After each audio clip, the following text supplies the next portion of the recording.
सुप्रभात बच्चों आज हम आपकी रंगोली की पुस्तक से पाठ 3 पढ़ेंगे। पाठ 3 जिसका शीर्षक है बादल कैसे बनते हैं।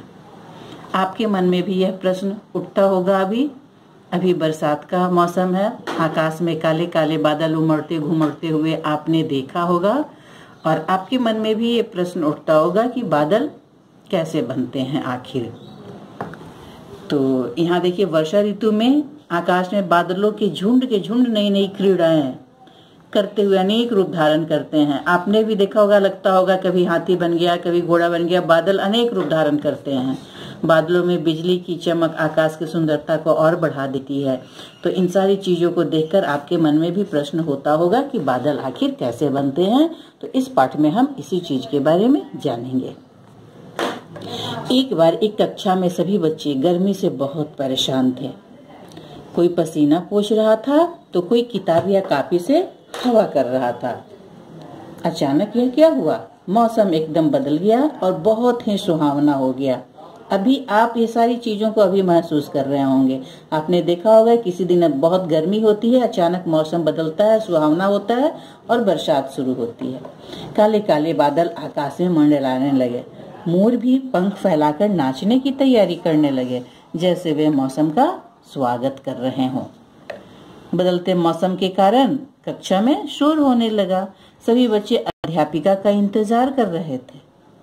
उनके मन में एक ही प्रश्न बार बार आ रहा था कि ये बादल कैसे बनते हैं। वे इंतजार कर रहे थे अध्यापिका का कि अध्यापिका महोदया आए तो उनसे पूछें कि बादल कैसे बनते हैं। अध्यापिका के आते ही बच्चे अपने दिमाग में उठने वाले प्रश्नों को पूछने लगे। सबसे पहले सुनील ने पूछा। सबसे पहले किसने पूछा? सुनील ने। मैम, ये बादल कैसे बनते हैं? अध्यापिका बोली, ठीक है बच्चों, आज मैं आपको बादलों के बारे में ही बताऊंगी। अध्यापिका ने शीला से कहा, शीला तुम थोड़ा सा पानी जमीन पर गिरा दो। अध्यापिका बताने से ज्यादा अच्छा समझती थी कि बच्चों को करके दिखाएं, ताकि किसी भी चीज को जब हम करके उदाहरण स्वरूप दिखाते हैं तो बच्चों को समझ में ज्यादा आती है। तो अध्यापिका ने भी कहा, शीला तुम थोड़ा सा पानी जमीन पर गिरा दो। शीला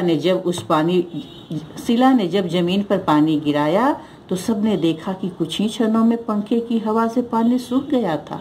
आप भी देखते होंगे। अब अध्यापिका ने बिजली से चलने वाली केतली लेकर उसमें थोड़ा सा पानी डाला। आपके घर में भी होगी केतली, पानी गर्म होता होगा, उसमें थोड़ा सा पानी डाला और केतली को गर्म करने के लिए बटन दबाया। बच्चों ने देखा कि पानी भाप बनकर ऊपर की तरफ उड़ रहा था।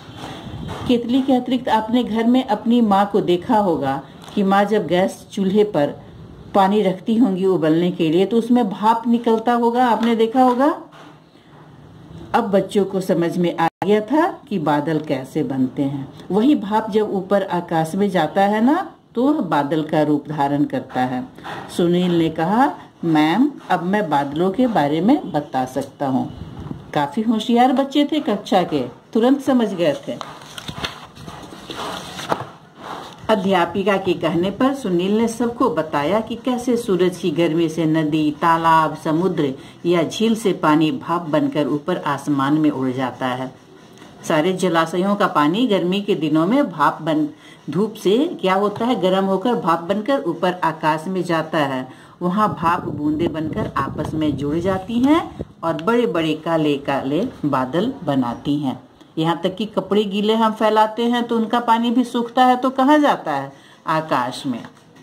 इतने में जोर से गड़गड़ाहट हुई और बारिश होने लगी। सभी बच्चे खुशी से झूम उठे।